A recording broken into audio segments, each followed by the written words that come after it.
Welcome to the Hollywood Outsider, an award-winning weekly entertainment podcast. In this episode, we've got a few interesting news stories, our review of The Fallout, which hits HBO Max this week, and our From the Outside In discussion topic, which is, what do you see as the future of TV and film? Where do we go from here?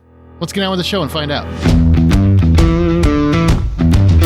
My name is Aaron Peterson. Joining me today are my fellow host, John Davenport. Hey, buddy. How you doing today? I'm doing wonderful. Amanda Sink. Hello, gents. And Troy Heinrichs. What's up, my people? What's up? Quite assumptive, I don't know. I think I got it right. Of you to assume, bold of you to, all right, I give up. You know what to say about assuming. We don't know. She can't even get the word out. I was going to say, bold of you to assume that we are your people, but I just could not get there. I was talking to everybody else listening. I don't care about you three. Oh, okay. No, I care about Amanda's predicament because she was an Android user and now she's switched into Apple. My brain's fried for some reason, and I'm trying to see how is this going, because this is fascinating for me. Fascinating drama to go from it's not one going. to the other. Do you wish you would have bought an Android right now? I mean, I really just wish that this Move iOS app would work, and then I'd be fine. I got the phone to work, but I can't transfer anything over because the stupid app they developed to do so does not seem to be working. I just keep getting, after hours upon hours, transfer error. Okay, thanks for all the details, Apple. I mean, that's why Droid does, right? What was the deciding factor? Why did you make the move? I mean, there were a few things. It was the thing that started all of this is because Twitter put a stupid sponsored post from Apple, and it was like how you can make a movie with the phone. And Really? I was like, that's really cool. Gotcha. Yeah. I'm gonna be the next Steven Spielberg with my phone. Nope. But didn't Soderbergh do a movie like that where he did it all on his phone? He sure did, and no one saw it. Yep. We did. It was good. I liked it. Anyhow, I'm not him. Relax. But yeah. Unsane. Plus, I'm always left out in the conversations. It's a great feature. I used it on Saturday night when they went to line up for a field goal in the Packer game, and it went in focus, and then all of a sudden it went out of focus as the thing was blocked. So I think that's probably the way you want to watch that, right? The cinematic mode on the phone is pretty amazing. It's pretty. You can do some really cool creative stuff with it. So should we make some movies then? Quite impressed. We could. And I can do like sound effects from Police Academy style? There you go. So if you want to sign up at patreon.com/The Hollywood Outsider, we'll be sure to put an iPhone type film together for you. It'll be a short, like 3 to 7 minutes tops. How long can I recall dialogue for? That's really the trick. I mean... Okay, 2 minutes. Yeah, I did about 2 minutes. When we made the movie 4 minutes if we can do some Eminem lyrics. For Paranoia tapes, we actually had boards in front of us so we could remember the dialogue, and I was trying to ad-lib most of it. And my brother, who was directing it, was very... just stick to the script. I'm like, I don't know. That just means I have to memorize it. How about I ad-lib instead? That's honestly what I think ad-libbing is. It's for people that can't memorize. He just had one job. Yeah. It's pretty funny. All right, let's get into the actual show, and we're going to do a couple things a little different, or actually kind of go back to some of the older ways, which, for the last year, John, how long have we been doing News Roundup? Amanda, John, either one? I would say about a year and a half. Year and a half? Okay. A while, yeah. And before that, we basically just found news items that were interesting to talk about, and I think we're going to go back to that, just because News Roundup, it ran its course. What say you guys? I really like the News Roundup. Yeah, I like the rundown of like all the big stories. Well, that's cool. Yeah, we're skipping it. Which is funny because like when we made the switch from the old style to the News Roundup, I'm like, I really like the old style better. But then I just started to getting into the groove of the News Roundup because it was like, all right, well, here's some cool ideas. We can pick and choose what we want to talk about. This is kind of awesome. Well, we'll see how it goes. I already did a format this way. Yeah, the question is really, what do the listeners think? So why don't we do it this way, and then you get a vote and a poll in the group. There you go. Do you like it more focused, or do you like it more rounded, or wide open, broad? Broad or narrow? Huh? Broad or narrow? I thought you said habanero, Not women. And I got very hungry. I think both ways are. I think both ways are the same. I think this new way that we're going to do in about an hour when we finally get there is going to be more exclusive, or the other way is more inclusive because you have more stories. Oh dear God! No, More you're just trying to cancel me or something. That's what I heard. All right, well, here's trying to drag this out as long as possible. Yeah, let's get into our movie and TV discussion. 55 minutes later. Damn it, man! So a pair of fans are apparently suing a studio because Ana de Armas was in the trailer for 2019's Yesterday, but doesn't appear in the movie that they rented for $3.99. They're suing for $5 million. Anyway, that lawsuit notwithstanding, I want to discuss if it should be considered deceptive and misleading advertising when scenes from a trailer never appear in the movie itself. I mean, go ahead. I hope so. Her name's right there. I mean, if we're being honest, I would be upset if I thought that Ana de Armas was in a movie and then she didn't show up. I do get the concept of don't put something in the trailer if it's not going to show up in the film, because I think we've all had that where we've seen the trailer and we're like, oh, that looks really cool. All the time. You see the movie and then it never happens. It just ended up on the cutting room floor. The unfortunate part is that this is part of making movies. You know, if you want a trailer to get you excited early enough in advance, they're not going to have the entire film cut and put all the way through production ready to go, or post-production ready to go. So I don't know. I mean, I think it's a little frivolous to do a lawsuit over this. $5 million. I mean, they really, really wanted to see Ana de Armas. And I'm like, if you want to see her that bad, go watch Knock Knock. Don't watch Yesterday. I'm just saying. Well, you never know. Maybe it was a really great performance from her in Yesterday. We'll never know, Aaron. We're never going to know.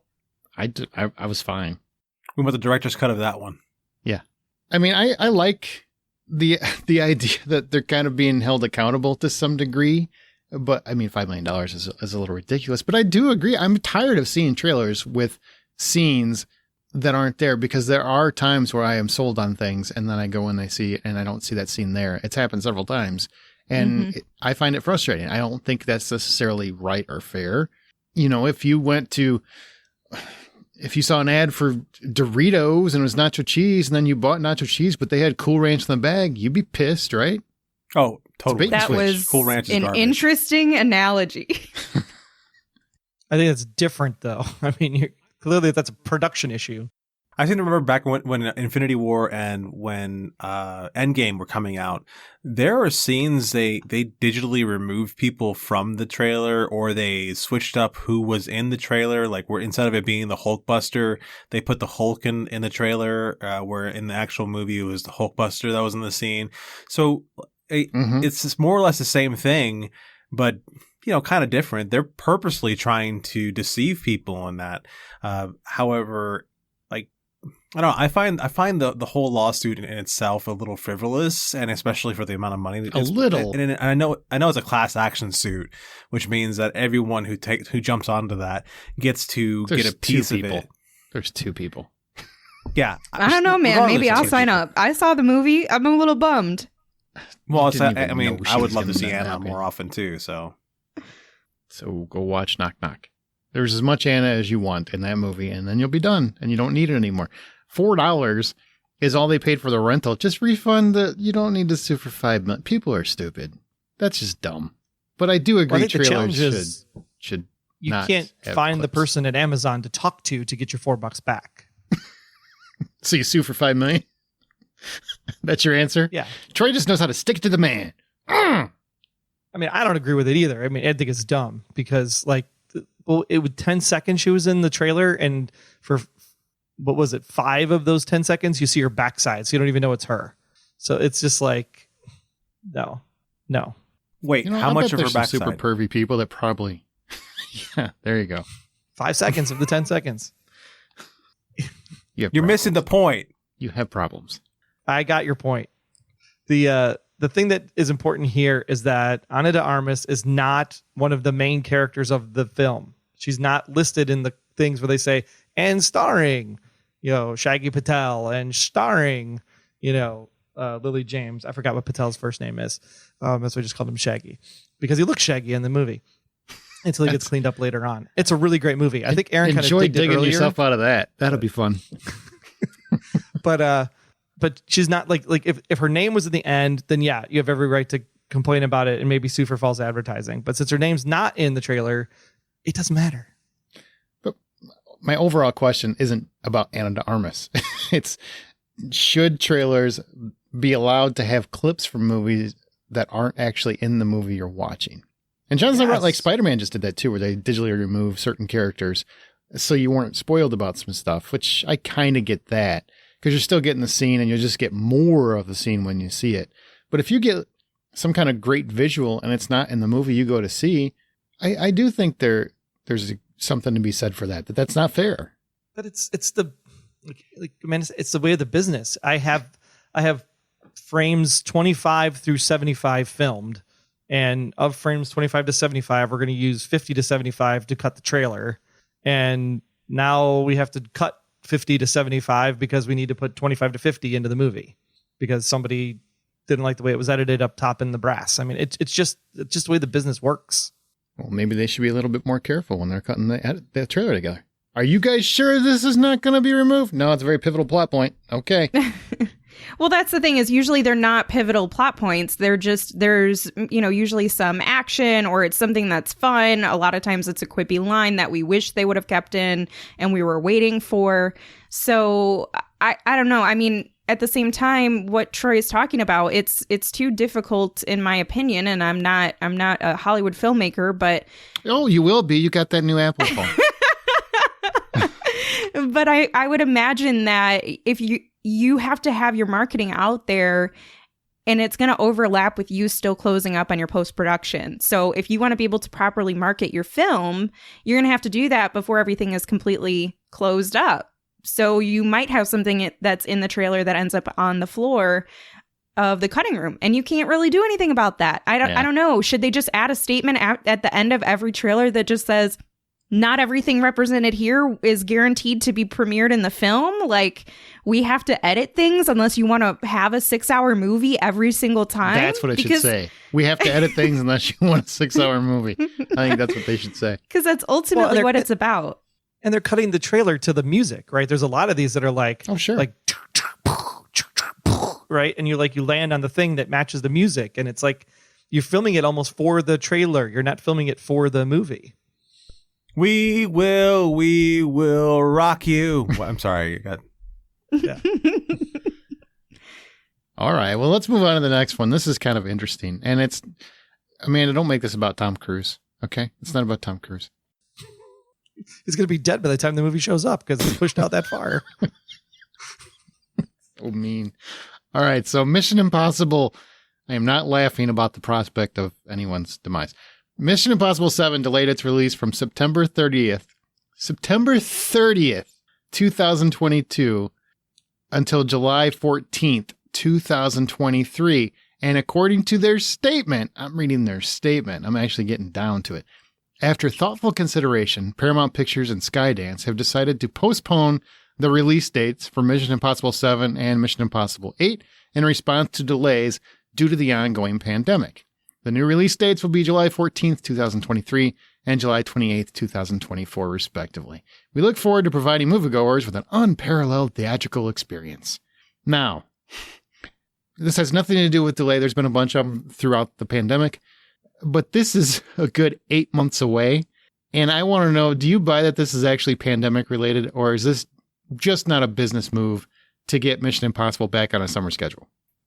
I don't think it's really that much of a big, as much about getting Mission Impossible back on a summer schedule as it is possibly Paramount feeling a little tepid about putting a movie out in the theaters when it's still a little weird outside. It's 9 months away, man. It's not a little weird. It might outside. be 9 months away, but like, look at the last few months of movies and which ones have done great and which ones have not done great. IP ones. Franchise and IP ones have done great. Specifically, Marvel ones. Right, but franchise and IP ones. Scream did great. Like recognizable names. Recognizable I'm sure names. Jurassic World will do great when we have it in June. Branded IP. You don't see Batman. Ooh, they're in March and they're just fine on their date. You know, a lot of movies aren't moving. Yeah, and I there's a lot of movies. Batman is a bigger name than Mission Impossible. Anything Marvel is a bigger name than Mission Impossible. Scream, okay, that's you not got true. me on that one. That's not true. Mission Impossible is a bigger brand than most of the recent Marvel movies. Okay. My point is, I think it has a lot more to do with how weird the market has been towards movies in general that aren't massive Marvel movies or a massive DC movie or something to that effect. It might be them saying, okay, let's just pump the brakes and see what's going on or how everything starts to work out if people start going to go see more movies more often. That's where I think it's landing. I don't think it has nearly as much to do with let's make sure it's a summer movie, because I don't feel like summer movies matter as much anymore. Yeah, it's everything to do with going to the summer. That's the only reason it is going in June and July, right around the 4th of July weekend. It is 100% to be a summer movie. Because if you come out in September, when everybody went back to college and everybody went back to school, you're not going to get as many people going to the movies, and especially going to the movies twice. Because if they like the movie, they're going to go a second time. Like, people went twice to go see Spider-Man. Some people went to see Ghostbusters twice. It's a big name property. It will do just fine. This is strictly a money play, hands down. Or because someone in the cast and crew got COVID and they can't do the movie and the filming on time. I was thinking it was more along the lines of the optics of it. And there have been, I mean, you take Sundance Film Festival, for example, they changed their entire slate to virtual because of the pandemic. And I realize it's much sooner, but I don't foresee much being different between here and September. And I think a lot of it is about what is this signaling to the people who are part of your viewership, who are part of your audience. And it's such a controversial topic to have a movie premiere or have anything that draws in large crowds during the pandemic. So I feel like that's just a part of it. I'm sure they're also like, hey, summer would be a nice time to launch this, but I don't think it's significant enough between September of this year and summer of next year for it to make that much of a difference. However, what we should be talking about is how Tom Cruise's space movie is going to they're going to be in space filming this thing by 2024. Yeah, that's fine. And we'll talk about that in a second. But because that's crazy, right? It's crazy, and it sounds just like what Tom Cruise would do. But so I just want to know. So you got two that think it's actually pandemic related, and the other two that think it's totally, we want to move it to summer. I'm a mix of both. I don't think Sundance is a fair comparison, because that was happening 2 weeks. Literally, Sundance just happened. So they were right in the heat of the Omicron, and summer is not going to be the same situation as it has been the past 2 summers. Well, in Sundance, they're getting invited to come talk about the movies and see the movies. It's a conference. Yeah, essentially. Right? So they're legally responsible for the attendees of the festival. If you're going to go see Mission Impossible, AMC might be at fault, or Regal might be at fault, because of the local theaters and how well they clean or don't clean or what have you. It has nothing to do with the studio and what date they picked to release the movie. If that was the case, we all would have gotten Omicron when we went to go see Spider-Man or Scream. And those did just fine. I'm sure somebody's screaming at their radio going, it was because of that. Didn't you see, was it Saturday Night Live did a skit where fake Joe Biden blamed Spider-Man for all of this? It's pretty funny.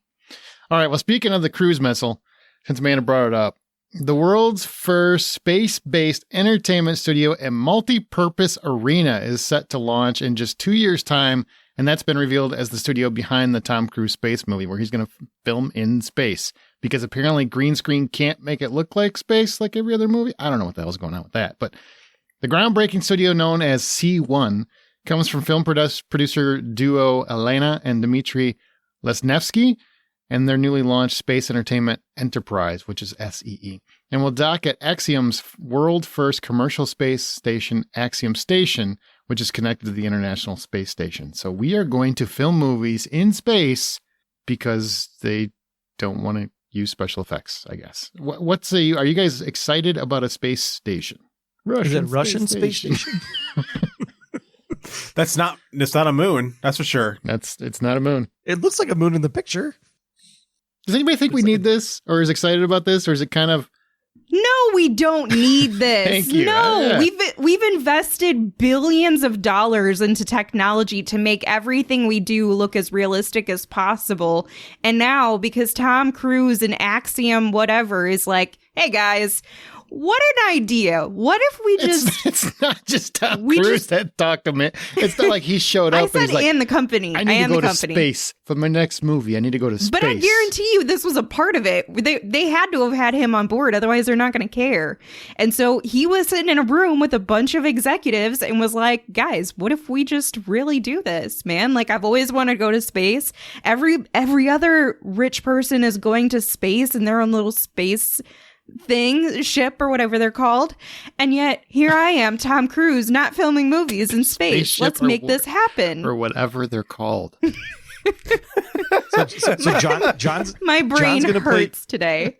John's going to play CFO of Axiom. I'm going to play CEO of Axiom. And it's going to be something like this. Hey, John, what actor is crazy enough to actually film stuff in space himself without a stunt double? Well, first we have to talk about what kind of device we're going to use to get him to space. But I think to answer your first question, it's Tom Cruise. My question is, does anyone have a space dick to use? Because there aren't enough of those to just throw around. I mean, that's what it was. It was literally guys in a room that were like, we built this $1 billion thing and we can't use it unless we get an actor to be in it. So what's the one actor we're going to have to... This is totally Bash from Don't Look Up right here. This is exactly what it is. Well, that doesn't bode well for us, but it bodes well for him. Also, can you imagine the liability if something goes wrong out there? Like if a comet comes in and a piece of an asteroid or something hits the place where they're filming, where the production is happening. Or they run out of Tang. It's a whole new movie. They just start use that rolling. content for real. Yeah. Are you rolling? Let's go. They You know start Tom calling. Cruise would be like, I'm going to go jump. Hey, I'm going to go jump on that asteroid. You got the camera rolling, right? Give me the mic. Is that I'll thumbs go. up? I can't tell. He's so involved in movies, he actually calls Bruce Willis and be like, remember that time you got rid of that one meteorite? How do you do that? Well, guys, I just want to let you know that was fictional. That was a movie that I did with with the Ben Affleck guy. How did you guys kill the asteroid? What'd you do? How did you kill it? It's not real, Tom. You can't kill an asteroid, Tom. Yes, you can. I'm Tom Cruise. Just tell me how to do it. He's that good. And what about the timing of the story? That's the thing, right? It's like your Top Gun movie's coming out, and now people are like, this guy is crazy. Does it like deter from the Top Gun viewership? No, this is totally how Tom Cruise is. He's always willing to take. He'll sell it as, I'll do anything to make a movie better, and I actually believe he believes that wholeheartedly. And I also think, he's got every opportunity in the world, and he wants to take full advantage of it. I don't blame him. I mean, I don't want to go to space because I don't want to float away. That's how I figure it would end up. And I don't want to run out of tank. So I'll just stay here nice and comfy and I'll look at pictures of space and just assume it's true and they aren't faking me the whole time. Hey, Tom Cruise, if you're listening, go watch Gravity and then you'll understand why you never want to go to space ever. And if you look at those effects, you don't need to because it looked like it was there. I thought I was in space. Saw it in IMAX. I thought I was in space. Looked fantastic. Also, Yeah, it I was think pretty the incredible. piece 3D of this that we haven't talked about is how wild it is that they're talking about hosting sports and entertainment events there. Like not just filming things, like they're trying to make this an extension of Earth. Like we're going to just hang out here now. Hey, I don't know about this part. What are you talking about? I read about. I don't remember reading the sports. So yeah. So the company is actually going to be creating, and this is from a Collider article. The company will be creating a movie production studio, a streaming content studio, and a sports arena, all in zero gravity. The module named C1, which is SEE, will be built to be able to host films, sports, and other entertainment and artistic events. It will be attached to the Axiom Station, which is a commercial laboratory and residential infrastructure part of the International Space Station. Wow. What? This is ridiculous. This seems I like am it is so a movie. excited. yeah, we're going to get just football thought of- players that do research on space travel now. No. We're going to remake this movie right. The Room edition finally made in space. That would be kind of. The football just floating It along. would be wild. Why do we need sports in space? Like, there's not enough room here. Find a golf No, man, course. everything is going underneath the water or getting set on fire because we've So destroyed the planet. Did you not learn anything from Don't Look Up? It's literally going to be the 100. That's what it's going to be. Yeah. Great. That's working well. All right, so This is joyous. let's segue to the last news story. 1983's A Christmas Story is now getting a sequel underway with Peter Billingsley back as Ralphie. Once again, we have this nostalgia bomb of a sequel coming out of nowhere that I don't know if anybody really needs or wants, but we're getting it anyway. And I just kind of want to, are you guys getting burned out on this nostalgia yet? I mean, or do you love this trend? Because we're getting a lot of it lately. The nostalgia is great when it works, right? This doesn't work. Well, you haven't seen it. Not to be fair. I mean, I'm not a fan of that movie. It's called A Christmas Story Christmas. That's the name of the title of the movie. Whether it's a working title or not, I don't know. But that's what it's referred to in the articles. And I'm just like, that's a horrible title. And what are you going to do? You're going to basically do a ripoff now of 8-Bit, which was basically a ripoff of Christmas Story. Like, it's just content we don't probably need. But I like the nostalgia where it makes sense. Like Ghostbusters made sense.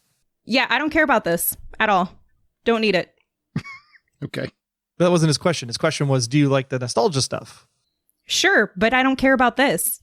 So this isn't one of those times where nostalgia is a factor for me, where this is not a big enough thing to run on nostalgia. This is like, hey guys, what do we have on the back burner? Oh, all of those really cool, creative, innovative ideas from independent filmmakers. Yeah, screw all those. Let's go back to the vault and find something that people do really like, and let's just try to make something more of it. And half the people won't care because half the people don't even like the movie to begin with. Half. There's a lot of people who do not like this one. It's become cool, then I like it. I started that trend. I'm just letting you know. Okay, I don't know why you're proud of that. So I don't, as far as nostalgia, whether or not I'm tired of it or not, I don't know. I don't really care. If it's something that's, I don't want to be the person to be like, yo, I'm getting tired of nostalgia, and then some stupid thing that shows up that it reminds me of my childhood, like Godzilla, and then I have to go see it, and then I have to roll back everything I said about nostalgia just to be like, oh, never mind, I kind of like it. So I don't want to go on that route. What I do want to say is that I like the idea of Peter Billingsley coming back for this. I just wish I had a different director like Jon Favreau. I think Jon Favreau would be able to make this and take this story to the next level. Well, they're friends. That's just me. They are friends. Because yeah, he and Vince Vaughn have worked, Peter Billingsley and Vince Vaughn have worked together on a lot of stuff before. And they're friends with Favreau as well. So maybe he can talk him into it before it ends up coming out. I mean, it's going to be directed by the guy who did Christmas Chronicles, so it's not like it's going to be bad, more than likely. Christmas Chronicle works only because of, what's his name again? Kurt Russell. Oh, that guy. Yeah. Merry Kurtzmas. Look, my question was more about the whole nostalgia thing than it was really about A Christmas Story, because I feel like we are getting so much of this right now. We just got Ghostbusters Afterlife. Spider-Man was a big nostalgia bomb. Scream. I mean, I think, and Scream had a great point where it was saying, like, that's how you do sequels now, or reboots, is you have to bring back people from the original, put them in this new version, and kind of mix it all together. And it feels like that's what we are doing all over the place. That's the new version of reboot. And it's good to a degree because it reminds you of the past. Night Court's doing it. One of my favorite shows of all time. They're bringing John LaRoquette back for that TV reboot. I mean, it's just, at some point, you're going to stop being nostalgic for stuff, I would think. That's all I'm saying. I think we'll just be more selective of what we're nostalgic for, because I feel like for the past couple decades, at least I feel like it's been a couple decades now, at least one, where we've been focusing on this remake, reboot, this, that, whatever. It's been exciting because it was stuff from our past and it was, new and fresh and all of that. Now I think we're going to be getting to the point where it's like, okay, yeah, but also this thing. And it's also going to be competing with other nostalgia content. Like if Godzilla is coming out and then you got A Christmas Story, which one do you think most people are going to go to? Well, that's Godzilla. That's a dumb question. Godzilla. Both. They're going to go to both. I think you're underestimating A Christmas Story audience. There's an audience for I that must be. movie that watches it 24 hours a day for whatever reason every year. And if you have that kind of audience, maybe it makes Where sense. do you meet these people? I've never met one. It's called the internet. Well, Have no, you heard of it? Scott Clark used to do 24 that. hours a day, but maybe twice or 3 times that week during that 24-hour period. I mean, everybody loves whatever Christmas movie they love. It's just that was always a weird one. Why does it need to be on 24 hours? People have this whole time VCRs, DVD players, Blu-ray players, whatever. They don't need it on 24 hours a day. Just don't. It's so odd. It's so weird. It's more just because people put it on the background as background noise True. for Sure. their parties or whatever they're doing. And, It and is something that's very honestly, safe it's like for the people background. want to watch that movie because that movie's good. It's funny. Yeah. It's clever. What movie is? Christmas Story. Oh no, that's incorrect. No, it's not. It's I'm none of those sitting here things. like, that's It is debatable. It is super quotable. Okay. Okay. Back me up, John. You live in the freaking 10 feet of snow mountain out there. Oh my God! Don't get me started on that. I think it's super quotable. I think that people really enjoy it. I have some really great memories of seeing it. I have not seen the movie in possibly 10 years since I really started hating Christmas. So yeah, there we go. Jeez, way to take that down. All right, so remember, you can always find more information at thehollywoodoutsiders.com. It's funny because half of what he was saying was really positive and like, we got to like more stuff. And then he ended with, by the way, I hate Christmas. Okay. thehollywoodoutsiders.com. Join our Facebook group. It's called The Hollywood Outsider. It's a closed group, so you got to look for it. Or we're on Twitter at BuyPopcorn. Also Patreon if you want to support the show. It's independently funded, therefore all the expenses are from our own pockets. Patreon helps fans support the favorite podcast, and there are a lot of bonuses you can get. There's Bad Movie Night as a bonus on there, which we have just spun off older episodes from that into its own feed. The Hollywood Outsider presents Bad Movie Night, so you can find that in your podcast feeds right now. White Chicks just dropped on there if you never heard that episode. And we have new episodes of Bad Movie Night every month, plus a bonus episode, certain tiers. So go to patreon.com/TheHollywoodOutsider. That's patreon.com/TheHollywoodOutsider. And before we move on, I do want to make a quick shout out to longtime listener and also supporter of The Hollywood Outsider, Tomas. I know he suffered a big loss in his family, and we just want to say we're thinking of you and sending good vibes and hugs. We've got one review this week, one spoiler-free review. It's from a movie that Amanda and I saw at South by Southwest called The Fallout. So that comes to HBO Max on January 27th. Here is our review of The Fallout. High schooler Aveda navigates the emotional fallout she experiences in the wake of a high school tragedy. Relationships with her friends, her family, and view of the world are forever altered. And it stars Jenny Ortega, who was on You. Remember her? She was on You. I do. Maddie Ziegler, Niles Fitch, Will Ropp, Lumi Pollack, John Ortiz, Julie Bowen, and Shailene Woodley. Which is so weird. She was really good. She was a therapist. It was I think she's in what, 2 scenes? 2 or 3 scenes? Yeah, she has a minor role in it, but it was just so weird because she's now to the age where, I guess it is believable that she could have a degree in psychology and be a therapist, and it's just like, man, how does that make me? Yeah, because you got your degree, but you're not a therapist. Yeah, so I'm not making Get on that money. Shailene's making it happen. And she's going to marry one of them footballers. Yeah. I was encouraged by you and the fact that this won the jury prize at South by to watch The Fallout, because you were raving about this movie. And I'm like, well, I got to get it on my radar. So I did.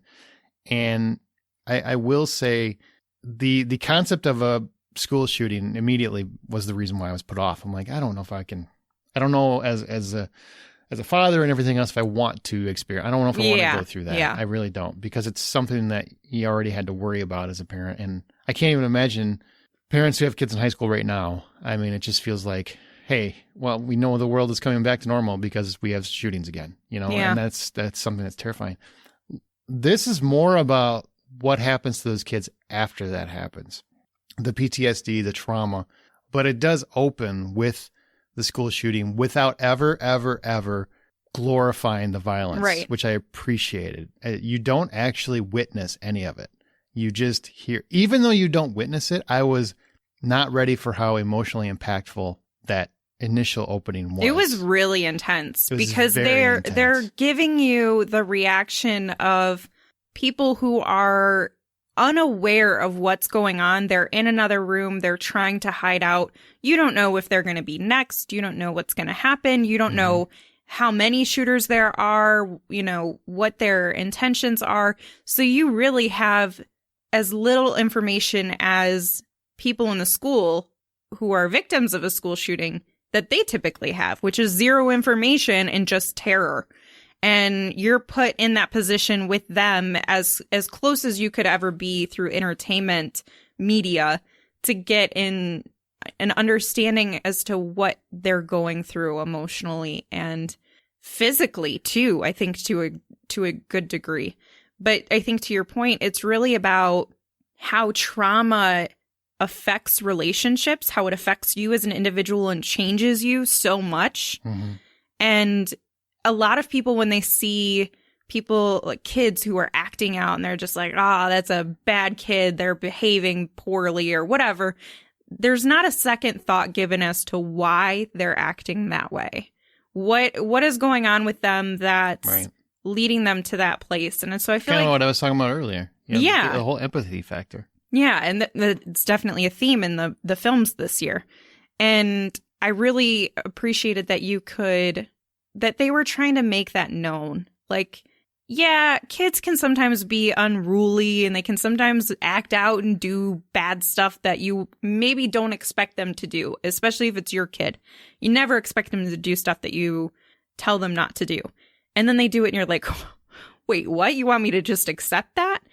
And this is really about sometimes they do that because they're trying to figure out how to cope themselves with their own grief. Mm-hmm. And the trauma from something like this is unparalleled, I feel like. There's not a lot of, in many ways, with many mental illnesses or diseases, you can relate to other people. You can find so many people who have experienced that, and you can have a conversation with them. The sad reality is a lot of the people who experience this, which we do have a lot of school shootings, so there's a lot of victims of it. There's more every year, sadly. Yeah. But the sad reality, too, is a lot of those people are dead, so you can't talk to them about it. And especially if you weren't, in this case, you weren't eye to eye with the shooter, I'll say. Mm-hmm. That, I feel like, has an even deeper impact because you don't know what everybody else was feeling. You don't know what happened to all of your friends. You don't know who's in the immediate aftermath. There's so much that takes a toll on you that us, people who have not been in that position, could never really comprehend or understand. And you also get a glimpse as to what the parents are feeling and trying to keep their family together and not, suffocate their child. But also you are so damn worried every time they're, not answering their phone for a minute or something. Because you never know what's going to happen to them. And it could have been your child. And that's a horrible thing that there is a moment of relief. So. And the lead in this is Jenna Ortega, not Jenny, Jenna Ortega. And she really goes from a vivacious, lively teenage girl at the beginning to just someone who's desperate to feel anything. I would say she's easily the standout. Would you agree with that? Like she carries the movie. Oh, absolutely. Yeah. I want to see her do anything and everything again. And I'll say that this also navigates people understanding their sexuality in a really beautiful way. I liked it. All right. So what do you give The Fallout? I gave it 750. I gave it 750 as well. I think that's one that's probably going to catch some waves, and I think you're going to see that in a lot of places. I think it's going to get a big release, I hope. Now, before we move on to our From the Outside In topic, any recent film or TV recommendations that we haven't already talked about, guys? I would just add one that was mentioned on last week's episode, but I'm just reminding because it is releasing this week on January 28th to Prime Video. Apparently, they don't want to be known as Amazon Prime Video. I'm just learning this.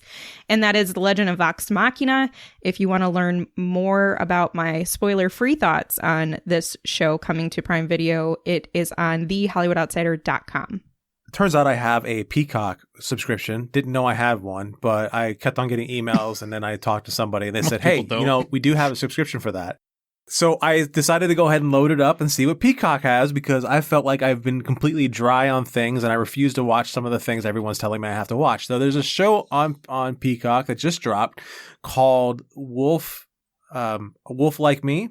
It stars Josh Gad and Isla Fisher, and I was going into it because I was like, oh, Josh Gad, Isla Fisher, it's going to be a comedy, of course. It's not. It's not at all a comedy. It's actually a very sweet kind of love story drama thing, and it has a twist to it that I don't want to give away, but it does. It becomes very evident very quickly in the show, and I finished the whole season over the weekend. It's 6 episodes. The episodes are anywhere between 30 minutes to 40 minutes. And it just left me with a nice smile on my face and a nice feel good kind of family-ish show to watch. So that's Wolf Like Me on Peacock. I picked up the musical Come From Away on Apple TV Plus. It's a Broadway musical shot Hamilton style. Come From Away is Canadian. It's a Canadian musical with book, music, and lyrics by Irene Sankoff and David Hine. It is set in the week following September 11th and tells the true story of what transpired when 38 planes were ordered to land unexpectedly at the Gander International Airport in the small town of Gander in the province of Newfoundland and Labrador, Canada, as part of Operation Yellow Ribbon. The characters of the musical are actually based on, and in most cases actually share the name of, real Gander residents, as well as some of the 7,000 stranded travelers that they actually housed and fed during the week after 9/11. Wow. That sounds intense. It's actually really, really good. The book and music are awesome. Aaron's going to hate it because it's actually just a videotape of the Broadway production. But the Broadway production that they did tape was the very first Broadway production of the Come From Away musical on Broadway when Broadway reopened after the pandemic. So it's actually nostalgic in that regard. It's kind of cool. Aw. Getting the theater reaction because it's the first time they've seen Broadway in whatever it was, 17 months. All I watched was Ozark, and I'm caught up, and yeah, it was great. Can't wait for the second part to that, but Amanda talked about it last week, so no reason to go back there, but definitely watch it. Woo! And if you listen to this, February 4th is coming up. Keep an eye out for Reacher. Next week, we're going to have an interview with Reacher himself, Alan Ritchson, and I'll give a series review, season 1 review on that very episode. And apparently Aaron is like his best friend now, or at least his publicists. How do you figure? Seems that way.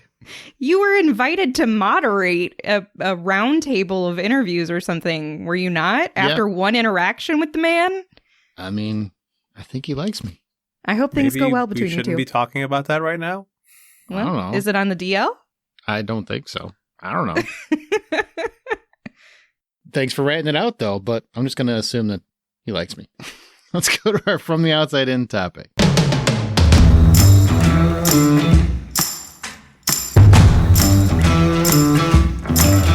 Now, our topic this week is, where do you see TV and movies going next? The last couple weeks, we have had very, very detailed topics. We had to do a ton of research, and we had a plan, and we had to map a bunch of stuff out. We just wanted to have an episode where it's a pretty open conversation, and nobody has to prep. That's really what the goal here was. So we're going to talk about television and film, and we actually have some listener comments too, which some of them have some really good ideas for where they see the future of TV. And we always put the topic up in our podcast group on Facebook, as well as sometimes on Twitter as well. So let's start with TV. So what do you see as the future of TV? And remember, it's a discussion, no monologues. Let's just talk it out. Let's see if we can figure out what the future of television is going to be.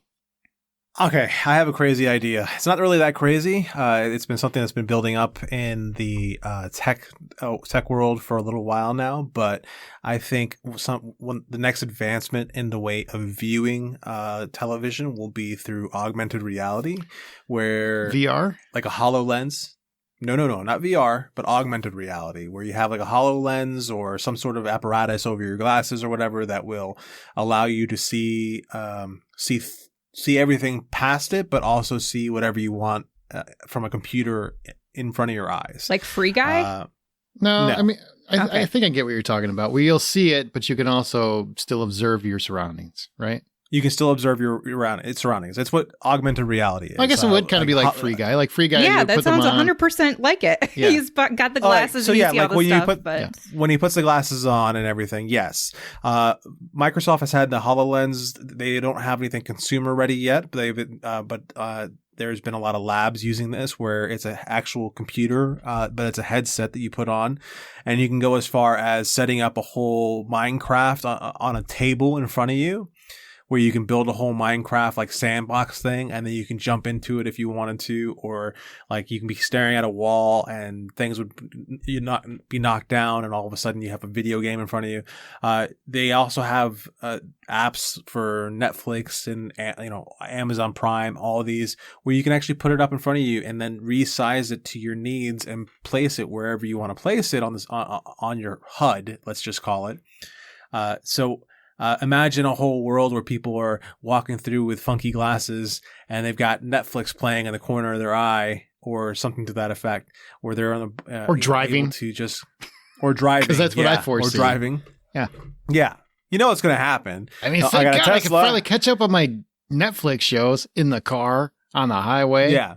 But that's what I think. I think that we'll see, as far as technology goes, I think augmented reality is going to start becoming a much bigger thing for people once we start seeing more consumer level items start coming out. I'm on the same angle as John, but a little bit different twist. I think, and this applies to both movies and TV. I personally feel like TV and movies are art, and therefore it's a personal interpretation. It's nice to go hang out like with friends that go to a movie, but like when you're watching the movie, you're not really talking to your friends. You're talking to your friends afterwards. You might have like a TV watch party, but while you're watching the TV show until the commercial comes on, you're watching the TV show. So I think it's going to be more virtual reality.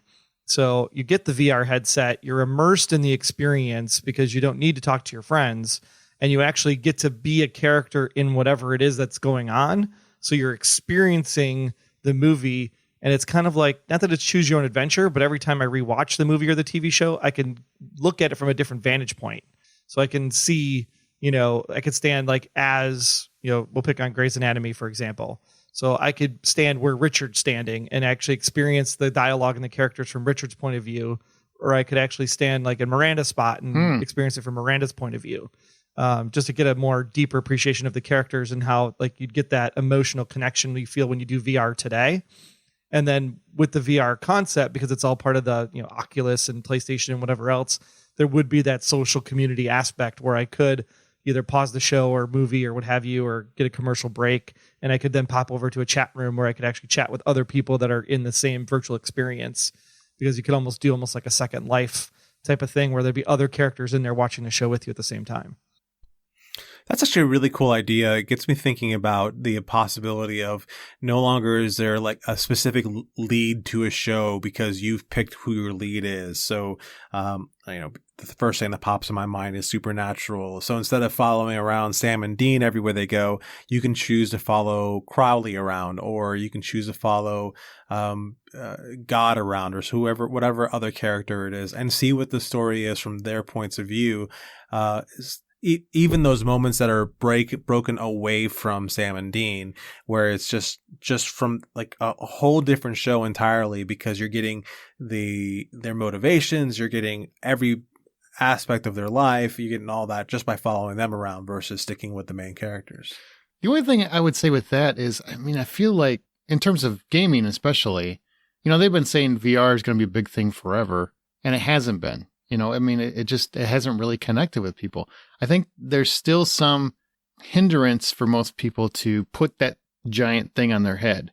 Now, if they can make it a little bit more, either what John's saying, like in terms of just being glasses, or they take a virtual reality set and somehow make it a lot less invasive, I could see that. But I can't see that happening until that's a factor, because that's just they're so clunky.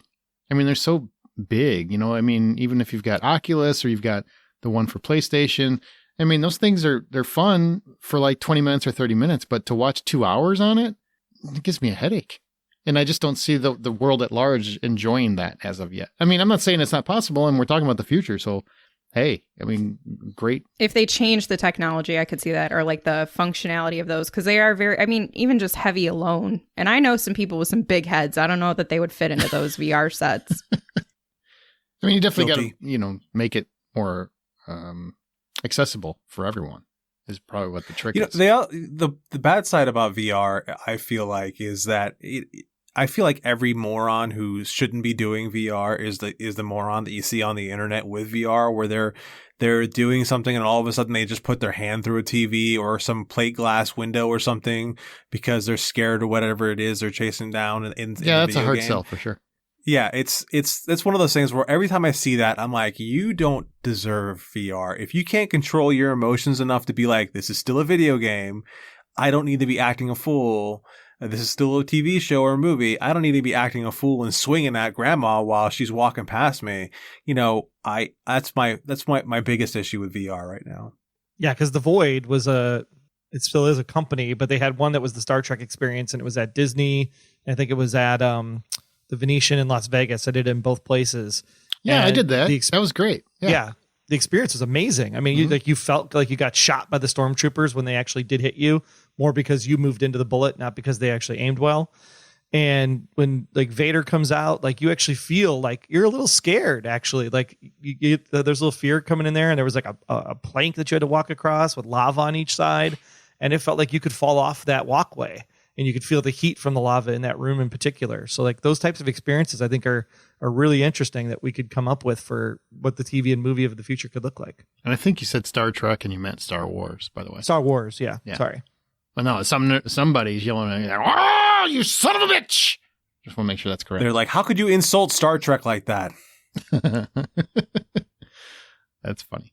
Well, those are two big swings, so I like that. That would be kind of either one of them if they would come to fruition to where it was more accessible to people. I think that would be really exciting because we need some kind of changing landscape, right? At some point, mine aren't quite so sci-fi related. I've got a couple of them that I think really will apply. I think cable TV is going to die officially in the next 5 years, maybe.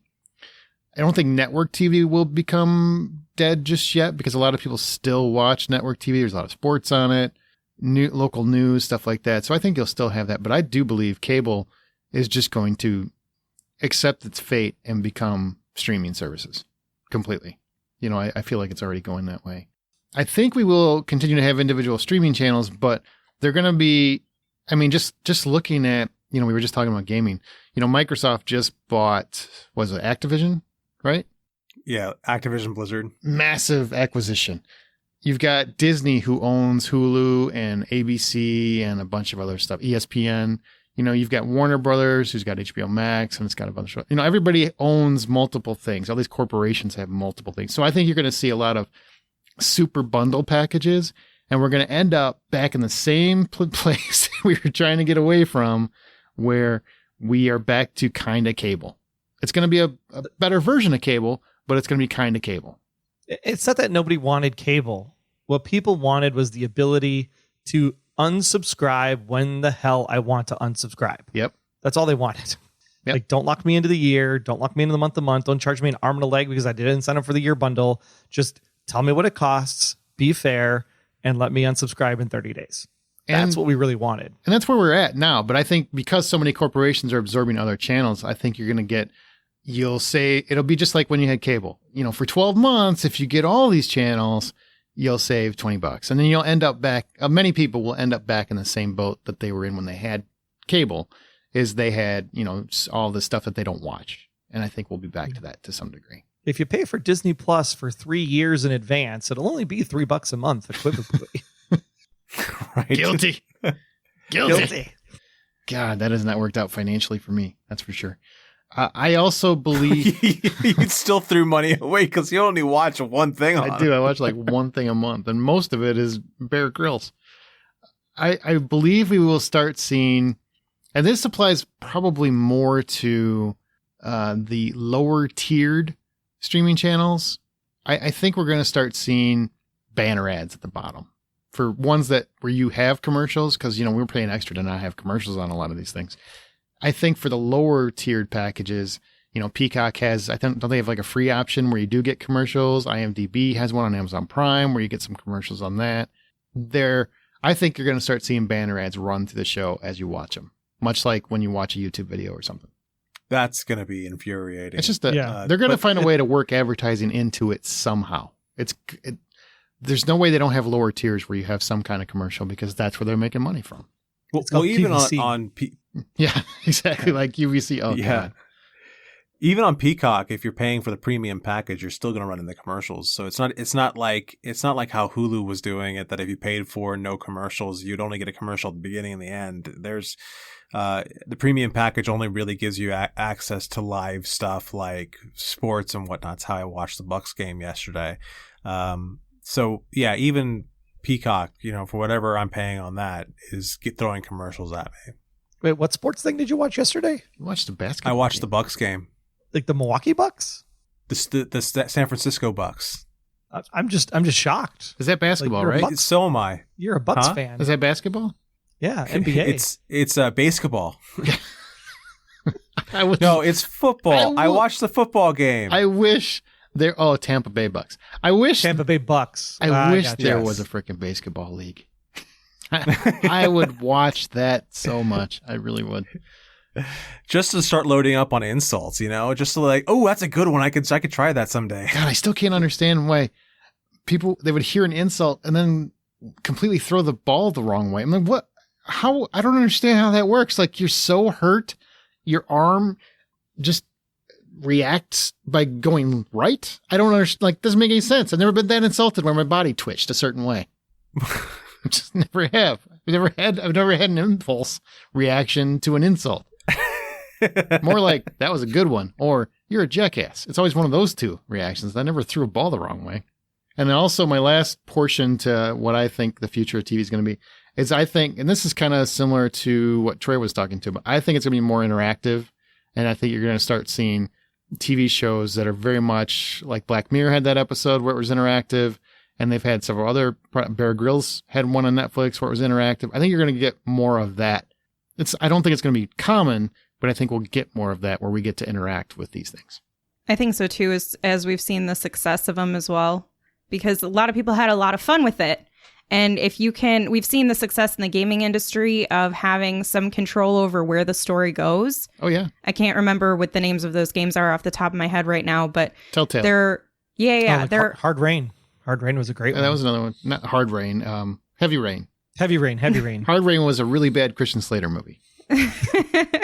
But they're a lot of fun, and it's a way to engage your audience and tell multiple stories and feel like they're connected to it in a different way.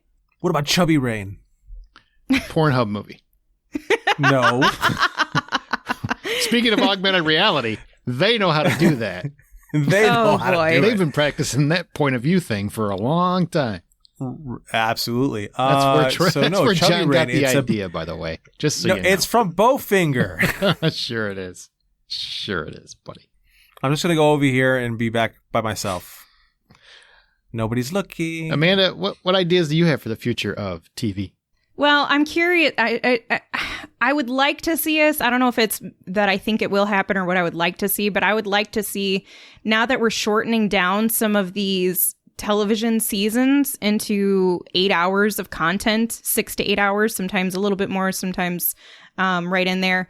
I would like to see those go into the movie theater. So you have like one day where you can just basically binge watch the new season of Cobra Kai or whatever with all your friends at the theater. At the theater? Yeah, I mean, that's badass. That's you badass. can do That's that awesome. right now for just one movie, but imagine if you could just pay like a few $100s between you and a group of your friends, and with the shorter season, you could easily do that in one day, and you would have so much fun, and the theaters would get lots of money concession wise. So I feel like it'd be a win-win for everyone. I love that idea. Why didn't you guys think of something like that? You and your science fiction shit. Because I she was- jumped you know, ahead. We're I- not on the movie part yet. That's the movie Well, that's part. TV. That counts as... I literally said it's a got television show. Both. She got both in there. She worked them both in. Look at that. I like that. I want to wear some glasses and augmented reality and some virtual reality and go into that damn theater, watch Cobra Kai, and then breaks. I can pretend like I'm in something and I can punch a hole in the wall of the theater. I think we can combine all this stuff. You could have like real karate lessons while you're yes. watching it, and like an intermission or something. I've got a gi. Let's go. Let's go. All right. What about golf clap? What about the future of movie. Or I'm sorry, Amanda, did you have anything else for TV? I didn't mean to. Okay. No, I feel like my idea was pretty solid. I should stop there. I think it's great. You stop while you're ahead. And really, somebody should run somewhere and sell that. So what do you think is the future of movies? And that includes streaming, theaters, seating, whatever, wherever you want to go with it. Troy. The biggest impact I see with movie Troy. theater. Troy's first. I'm thinking, other than the VR thing, Oh, well, I then don't really Amanda, have you can anything go. Huh? additional. Come back to Troy. Go ahead, Amanda. Amanda, go ahead. We've seen long before the pandemic that the movie theater industry was struggling to retain people the way that it used to. And so if they are going to stay alive, I think, they're going to have to resort to alternatives, not just movies. Again, that goes back to the television concept. But I think one of the things that we're going to start to see is those bigger blockbusters are really going to be the primary reason people are going to the theaters. And all of our indie filmmakers are just going to be connecting with streamers to get those films at home. And so our theater experience is going to be very, very different. We're going to have to get comfortable with watching some of these smaller films on our smaller TV at home, but then we can have the larger events where you go with groups of people to the theater. So if it's binging an entire season of a show, if it's watching a football game, if it's, the Super Bowl, whatever it is, theaters are... That. Yeah, it's a great way to connect with a big group of people and still feel like you have your own space. So I feel like that's where we're going to start to see the trajectory go for theaters. I don't think they're going to die. I think they're just going to have to shift what their offerings are. And the big blockbusters are never going to go away for movie theaters. People love to go in hordes of people to go to the theater. We saw that with Spider-Man. So that'll be fine, I think. I don't understand for the life of me why they haven't already started doing that with the Super Bowl and stuff like that. Why they don't have playoff games. I mean, they're huge. Not everybody drinks. Not everybody wants to go to a bar to watch it. They're not smoky anymore, but they're still, they're drunks and, that gets old after a while. I would love to go to a movie theater and watch the playoffs. I really would. I would have a fantastic time with that. I don't have to deal with drunk people. You can still get alcohol if you really got to have some, but I can also get a refill on my Jumbotron Diet Coke and eat popcorn for the whole thing or get whatever other snacks they have. I think that is just a totally missed opportunity. And those games are usually in the afternoon for a lot of them. So, if there's no big movies out, they're not really selling tickets, at least in a theater or two. Why wouldn't you? Right. Yeah, it's prime time. Pipe in the broadcast, right? Get a live feed from the stadium. And get the stadium experience so that you're like, and it's another Packers first down, and then you can like cheer and be loud in the theater, just like you would be if you were actually at the game, because that's the part of the thing that people are missing. Somewhat better, so that you can just get rid of the whole commercial bit. Because that's one of the annoying things about football games is the commercials. But it is a brilliant idea. I do love this idea of movie theaters because it's really when I was trying to think about things that would make or change the movie industry moving forward, I kept on running into, it doesn't really matter because movie theaters and the companies that manage those movie theaters have such a stranglehold over the industry that they have to get on board first. But, starting from there, if they opened up their offerings so much more, like one of my favorite movie experiences is to be able to go to one of those eatery theaters where you can sit down, have a great meal, have a couple of drinks. Every time I would go to one of those theaters, it would always be with a big group of friends, and we'd hang out in the bar either before and after or both, and just be able to enjoy each other's company like that. Making it more of a social experience in such a antisocial world that we're living in at the moment, it would be so much more advantageous for them. And to speak to that, and I know we've kind of talked about it before, but I think they should add to theaters talking screenings. Huh? Yeah, wasn't that played with for a little while though? I don't think anything, a couple years ago. They've talked about it. No theaters really did it. I think there should be specific showings that allow talking or texting or whatever, that allow social interaction, like a social interaction screening. And it's very, very clear which ones those are, because I feel like there is a group of people, and it's probably more the younger generation, not the old time us, but there's many of the younger generation that are very, very self-involved and can't put their phone down for 27 seconds. I think they would probably like that, where they're open to talk to their friends. And, some people really do enjoy just talking to people next to them or getting loud in a theater or getting really, really rambunctious or making jokes and that sort of thing. And if you're into that, like that sounds like the worst thing in the world to me, right? Just sounds like an absolute nightmare fuel. I don't want anything to do with it. But there's a lot of people that I think would. And if you allowed that, or even if you have a social interaction screen where, hey, you can use your phone as long as you keep the brightness down, that sort of thing, then people that just can't get away from their phone because they're addicted to it, then they can at least, they have a screening where they can go in and it doesn't affect those of us that don't want anything to do with it. So then you kind of, everybody wins. When you bring up people being addicted to their phones, not able to move from it, one thing that comes to my mind is some people do just like to be chatty Cathys and they want to talk about everything that's happening on screen. That's totally fine. I can get like that with certain people. I try not to, but I don't know, it just depends on the vibe with the person. But there may be an opportunity too for people to see a movie with their friends in different places. Like John is in Florida. Well, John is in North Carolina and we're in Northern Illinois and Troy is in Chicago. And so if we were to all want to go see a movie together and like chat about it, Aaron would never do this, but that would be an opportunity where a social interaction screening could be fun because you could text throughout it and be like, oh my God, that scared the crap out of me. So you're kind of watching it with your friends, but not because they don't live near you. So that could be fun.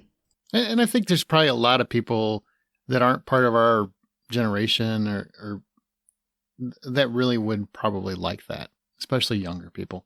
Maybe you tailor it for certain kinds of movies, and you make it very, very clear. This is a social interaction screening. This is acceptable here. Just make sure, you still got some kind of respectable norms, like keep the brightness down and that sort of thing. And I think you'll find people that would really have a blast, or they can go, everybody's got that friend or aunt or cousin or uncle or whatever that talks through the frickin' movie, no matter what you see. Then they can go ahead and be annoying as hell to someone else, not you. I totally grasp it because we had the Netflix watch party during the pandemic, right? That was a thing where you spit up Netflix and chat with other people you want to chat with. That was fun. For a few me, times we did it. I don't think it works for me. Like, I think like we have right now, I'm doing a This Is Us final season watch party on Wednesday nights at my house. And like there's some people that kind of snortle or chuckle or whatever. Hey, we did it for Game of Thrones. What's the difference, Yeah. I mean, I like to either wait for the commercial breaks or talk about it at the end. Like talk about it while it's airing is distracting. So it's like to see that chat message moving on the side for the Netflix watch party for me, I'm, get off my lawn, whatever. Like that's like distracting. Like I want to watch the content and the art and then be moved by the art and be immersed by the art and then have the conversation later. But yeah, for those people that want to do that, then make a separate screening for them. It's no different than this screening is subtitled and this, or, this screening's not, or this screening has closed captions and this screening doesn't. This screening allows phones. Yeah. Sounds good. I gotcha. Okay. So I had a couple that I want to mention. So I think in terms of movies on streaming services, I think we're going to see a lot less movies on streaming services as we go in the next few years. And it's going to be more limited series instead. I really feel like that's where the storytelling seems to be headed. Mm-hmm. Instead of movies. And, I think movies are actually going to be less and less, which saddens me, but, people go where the content is. I also think in terms of theaters, you're going to get a lot more 4D theaters popping up because those seem to be popular wherever they are. That's where you have the immersive experience where you've got blowing machines on you and water falling on you. Like they're just all immersive experiences and people seem to love them. I've only done it once and it was kind of crazy. I had a great time, so I'm not knocking it, but that seems to be the next trendy kind of theater that's coming. Kind of like, John, you were talking about the food and dining experience theaters. That's the same kind of thing. Like it's a trendy item. I don't think they're going to be in every neighborhood, but I think you'll see more of them in popular areas. And then I feel like this is painfully obvious, but we're going to have even more IP focused theatrical releases where everything or the majority of what you see in a theater is going to be more decided by IP, established IP. So intellectual property, for those that don't know. So if it's already a brand, if it's already a name, or if it's been a name in the past, then I think you're going to see it go to the theater. Otherwise, better odds that it goes to a streaming service of some sort. I think that movies are going to go the way of music. in a couple different ways that this is going to happen. One is because we're no longer locked into the movie theater experience. We can release day and date if we want to. We can bring it to streaming services. We can bring it to download only on certain devices, or lock them to certain devices, only iPhones, only Androids, what have you. I think that the one thing that's going to change is how we tell stories. More close-up shots, more intimate shots. We're not going to have such the wide vistas, because when I think about making my movie now, I have to think about what does it look like not only on the large screen, but I also have to think about what it looks like on the small screen, because there are people that are going to just watch it on their iPhone. That's the only device they own. College kids, what have you, they're going to watch it where they're going to want to watch it. I think so. The medium of how we do movies and how we tell stories, I think that's going to change in the future. The other thing that I think is really going to change is I totally forgot what my second point was, so never mind. I pulled John. He'll tell us in the future. He'll tell us when we get there. Right. I knew that was the whole thing the whole time. I tried to tell you guys back in 2022. Do you remember that point? I told you that I'd tell you in the future. Totally this told is you the that future point. now. It's going to be exactly what it is. And we're going to be like, Right. yeah, I think you did. Shh, you're right. Oh, the music tie-in. Yes. I think that you're going to see, like, as we're talking about at the start of the show with Amanda buying her phone, like the cinematic mode on the iPhone, I think you're going to see a lot of movies being told, a lot of really great stories that never ever get seen because it's controlled by the big production houses. I think you're going to start to see, as we get this consolidation of, like Aaron was talking about, like Warner Brothers owns everything, Disney owns everything. As that starts to happen, you're going to start to get to that monopoly point, and it's going to fracture again. And I think you're going to actually see a lot of independent content coming out, and then self-publishing comes out of that. So I can publish my movie to Spotify. I can publish my movie to Apple Music, whatever the movie version of that is.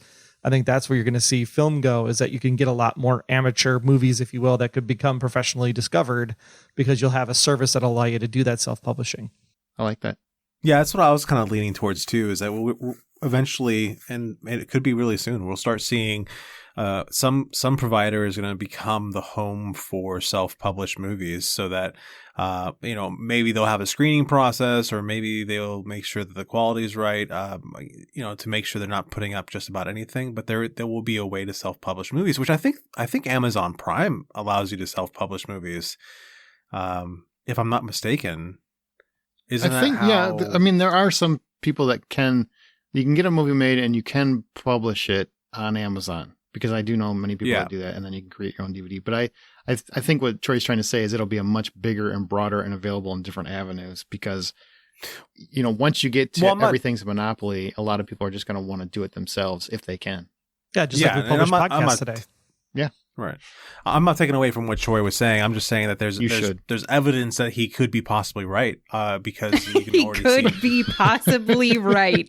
Not that he might be right. Don't feed that ego. Be possibly. Don't feed the monster. Nope. Right. Well, I'm just saying that there's a high likelihood that he's going to end up being right when we get to that future point, and he doesn't have to tell us, "Oh, I was right," because there's a chance of it, because there's already evidence that's possible. Yep. And it's on one hand, I do believe that'd be very cool. If you remember the movie Monsters, which was Gareth Edwards, I believe. Yeah, directed I remember it. that. Yeah. Yeah.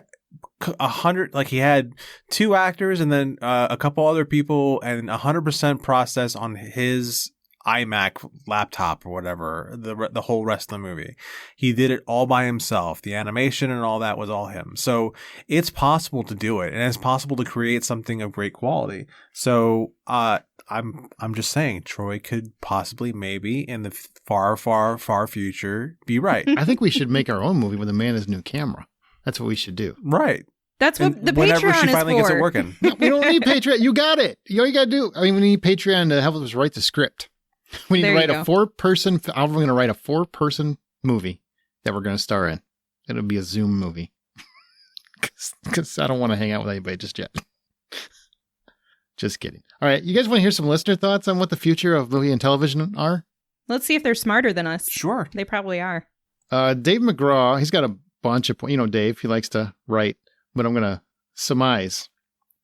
One thing he says, I think Avatar 2 is going to be a game changer in how movies are made or presented. James Cameron has always been a driving force in new film technologies, and I think he is really going to wow us when this comes out. How exactly? I'm not 100% sure, but I do know from interviews a few years back that he has been working on a glassless 3D technology that would eliminate not only the glasses, but other issues usually associated with 3D, like the darkening screen.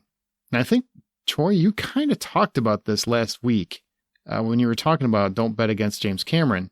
Do you guys as a whole believe that it's possible he could do it yet again? I mean, he's not wrong. It's really hard to bet against James Cameron. I mean, yeah. I mean, CG, like no one ever thought, Lux of the Lamp was ever going to move and actually evoke emotion at the same time. And then Pixar becomes what Pixar becomes. It always takes one thing, right? Like Star Wars. No one ever thought George Lucas was going to make a space Nazi movie.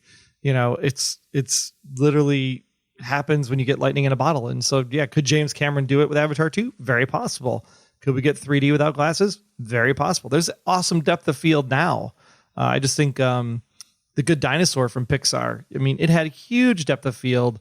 It just wasn't up in your face where it felt like it was depth of field. But any good space movie in IMAX or one of these 4K type theaters, like it feels like it's in 3D, even though it's not. That would be amazing. I hope it happens.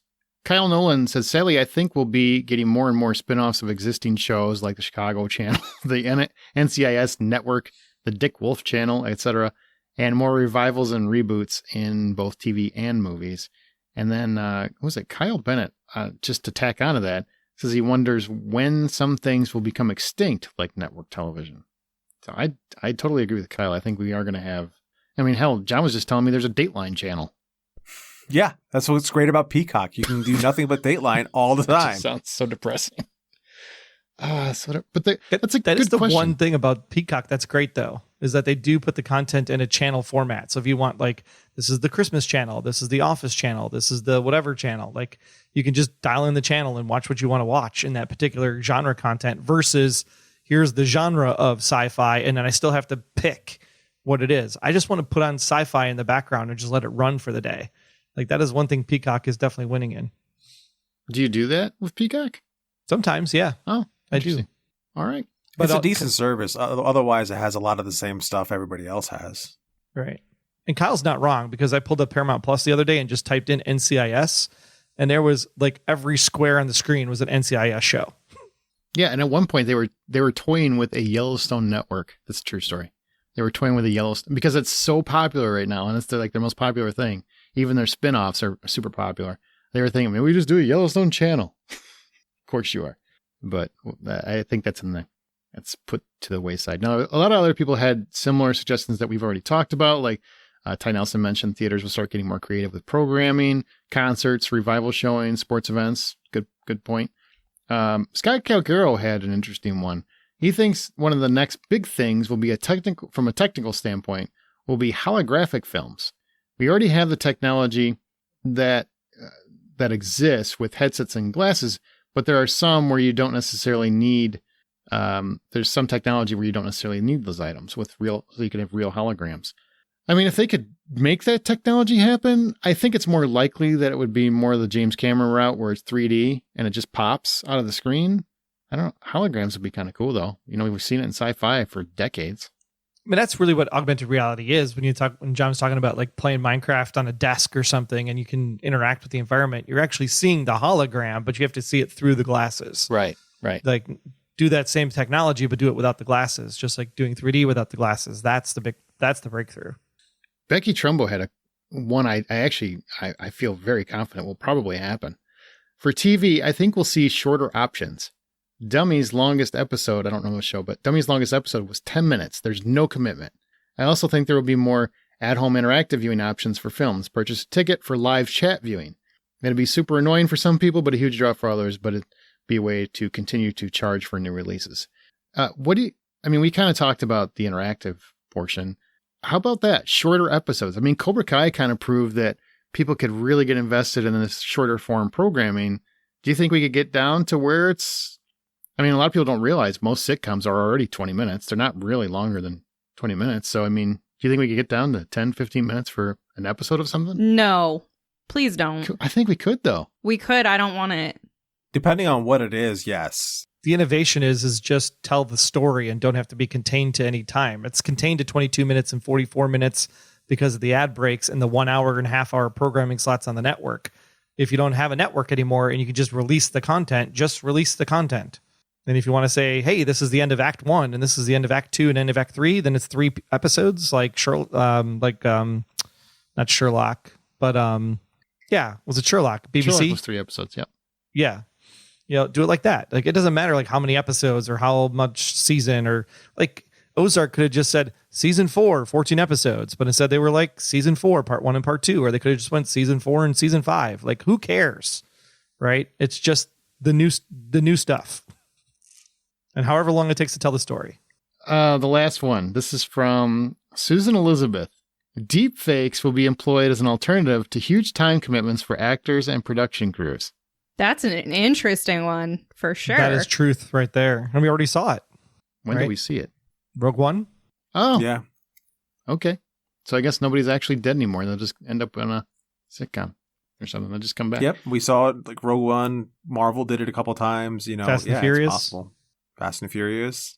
Mandy, you said it's super interesting to you. You seem to get a little excited. What about that appeals to you? I just hadn't thought about that as being commonplace. It's been used so satirically for the most of its purpose. I just hadn't thought of it as, I don't have time for this, but I'd love to be part of it. You have my rights or my authorization, my permission. Do what you want. And it's like, okay, we'll just throw you in there then. And it's like, I wasn't there. I wasn't there at all. But here I am, right there. All right. Well, thanks, everybody. I think that was a really interesting topic. We didn't get too jokey. We actually had a real conversation. Good job, everybody.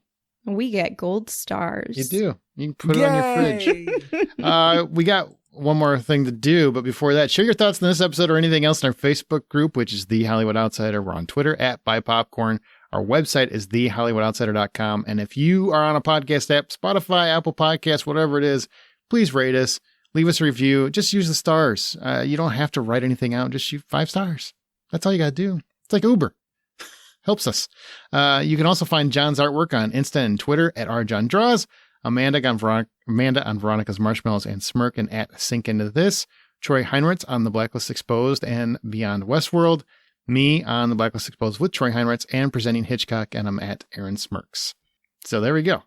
Now our game this week, we're actually stealing it from a listener, but I'm giving him credit. So Andreas, if you're listening, we stole it from you.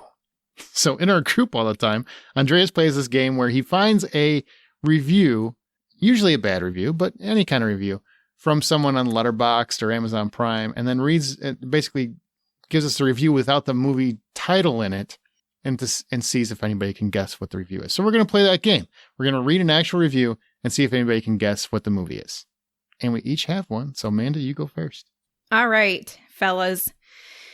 Do you really want to know why it didn't win the Oscar? Well, maybe because prior to the Academy Awards, we were bombarded with how great this film was. It was considered groundbreaking, controversial, etc., and it widely praised. Did it ever occur to anybody that it would turn off the Oscar voters? Of course it didn't. That would be too easy. You make a film and promote it so heavily that redacted fever became redacted annoyance. You just wanted to get away from all the hype. I hated seeing the signs on the London tubes and billboards everywhere. This film was not going to get me as it did others. I'm too strong for that. Just like Titanic, which I never saw, I got sick of hearing about how wonderful redacted is. I think Mad TV depicted a great sketch about it with 2 girls. One said, "I wish I could quit you, but my husband won't let me." And the other replied, "My husband drove me up here." The first replied, "My husband is over there." I have to say that I have never laughed so hard because that was the depth of the film itself. So, Redacted beat Redacted. Finally, a film inspired by life in Los Angeles for a change, set in Hollywood and filmed there. Who are the Hollywood Oscar voters? The people who work there, that's who. They didn't film Redacted in Vancouver because they could for cheaper, but anyway, who gets the last laugh? Now, if only I bet on Redacted in the first place. By the way, since I wrote this interview, I got a very negative email about my comment. Funny, I have written over 400 reviews for this site, and this one came back. I won't delete this review because I think I have something important to say about the film itself. I don't care about the homosexuality. I am a liberal lefty feminist who does businesses support gay rights to marry, adopt children, divorce, and equal rights to benefits. I am not homophobic in the least, and if you think I am, then I recommend reading some of my other reviews for Portrait of a Marriage and Paris Was a Woman. Starting Just to think for you the are. record, Just saying. this is only a movie. Brokeback Mountain is the movie. Brokeback Mountain. Obviously. But boy, does this person have a lot of feelings. Very intense. I wish I could quit that review about 3 lines in. My Jesus. favorite part is I'm too strong for that. This film is not going to get me. I'm too strong for that. That's a great movie. I really like that movie. God is so bitter. Ugh. All right, Troy, you're up. Oh, we need to clear our throat for that. Hang on, we got to clear our throat for this. That's you got to It's do some serious. Shakespearean monologue here, or what? Definitely. I can't think of any movie more overhyped than this terrible, depressing, drawn-out film where you watch an unredeeming jerk get comfortable with the idea of settling with a weird religious twist that is somehow supposed to make it better. I'll never understand it, and there are so many better films out there to watch. Oh, that one's hard. That one is hard. You don't have everything thrown in your face with hints. Religious overtone or religious theme. Can you read that line for me again, sir? Yes. Terrible, depressing, drawn-out film where you watch an unredeeming jerk get comfortable with the idea of settling with a weird religious twist that is somehow supposed to make it better. John, you like weird stuff. What do you got? I'm stuck on settling. Settling means something. I think it's Godzilla versus Kong. What? Nobody settles in Godzilla versus Kong. They settle their war. A marriage story? I'm stumped. I don't know what it is Yeah, I'm either. stumped. It's A Wonderful Life. Oh. Jesus! Settling the dark. Wow, what a way to look at it. That's Wow. real freaking dark. Wow. Okay. Enjoy settling this is very depressing, For your but family, I guess. Jesus. That's messed up. It's all I need is right here. I mean, that's the definition of settling. I like that. Good call. All right. John? I'm trying to figure out which one of the two for this movie I want to pick. Let me go for this one. Had been looking forward to this movie to come to Prime for months. As soon as I watched it, I should have given it a miss. Just another excuse for Hollyweird to preach to us through entertainment, quote unquote, about their political views and wrap it up as a movie. The kid who does nothing wrong and barely speaks a word is repeatedly called a Nazi and alt-right because of him being conservative and well-dressed. And the hero, quote unquote, of the story is illegal aliens who managed to get all the fortune because, well, white people are bad. If you are left-wing, you'll love it. Anyone else will wonder, as I am, why you wasted your money on something so stupid. is this Jojo Rabbit? No. Okay. Were there a lot of illegals in Jojo Rabbit that you recall? Well, the Nazi thing just kind of threw me, and I was like, maybe and the kid, and I don't know. I think I'm stumped. And it's on again. Amazon Prime, so we're already reducing the amount of content to consider. Unless they paid for it. I'm stumped. I call it. I'm stumped. It wouldn't be Man in the High Castle. No, it's a No. movie. It's a movie. It's a movie. Do you want me to tell you what it is, or do you want me to read Read the other review. second? Read the second Read the review. other review. The first 30 minutes of this movie were really, really good. The cinematography is gorgeous, the dialogue is snappy, and the editing is engaging. But it all fell apart once the first twist revealed and redacted starts getting self-indulgent. I really don't like that he likes to have meta lines about how stupid his writing decisions are because it justifies them. For example, we get most boring car chase in cinema, and when it's all over, one character says, "That has to be the dumbest car chase I've ever seen." The detective sounds like a Foghorn Leghorn parody, and they point it out at the end of the movie as if it makes it less ridiculous. The writing gets flat out stupid sometimes. And there's scenes where the detective claims that the case is like a donut with a hole that needs to be filled with a donut hole. Our lead character can't lie unless she vomits uncontrollably. A bad movie, horrible writer. Oh God. I know. I freaking know it now, and I can't. It's on. I can't. She vomits uncontrollably. Yes, when she lies. I freaking know this, and I can't. It's obviously I don't know it, but I know it, but I don't know it. Knives Out. Not dirt. Damn it! That's what I. Oh, because remember she. You know how much I love the fact that I picked Knives Out and Shame nobody on got it. I mean, I didn't even think. Yeah, I guess she is immigrant. There, shame on me. That was a good one. Who's the alt-right? He stumped the hose. The Nazi boy. He sure did. Good job. Good job, John. Yeah. So good that he got up and left from his podcast. He just left the He just podcast. got up and left the podcast. Mike literally dropped. Yeah, I'm out. That's funny. All right, I'm ready for mine. Here you go. Been ambivalent whether or not to publish a full rant and concluded that A, I don't have time to edit it, B, it's not worth the negativity, and C, a short description of the premise will probably convey more than enough of what's wrong with this flick. Space colonists interrupt their conquest couples retreat when they hear a rogue transmission of Take Me Home Country Roads emanating from a planet with inhabitability so similar to Earth's that they plop down on said planet without their fully functioning spacesuits. Little do they know there are airborne blank on this planet. But they wish they had their spacesuits now, or at least gaiters, or maybe hats with better ear flaps. Things don't go well for the characters or the audience. The space crew and the blank both look like they are improvising, and it's really awkward to watch. The stakes are essentially hoping the blank will be more incompetent than the crew at any given moment. Any guesses? Well, Starship part Troopers. of me, life. I'm trying to think of No, space sci-fi it's movies. not. It's the sequel to Prometheus. Trying to remember the name of it.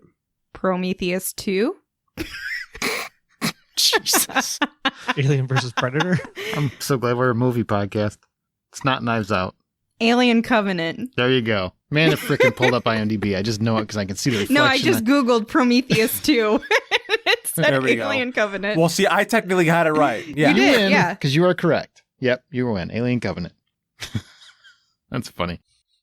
John hates that movie so much he got up and walked away again. He did. What is with John? John, you can't walk away during a podcast. This is a podcast. This is so weird. It's the end of the podcast, and my dog keeps on doing something weird. I gotta go check on her. Okay, that's a good way. That's a good exit strategy. All right, everybody, that's going to do it for this episode. Come back next week. And remember, we will have an episode with Alan Ritchson, the star of Reacher, an interview with him, as well as a review of that season as its own episode. Plus, we'll have our own episode as well. Come back next week. And remember, the next time you head to a theater or stream comfortably from your couch, buy popcorn.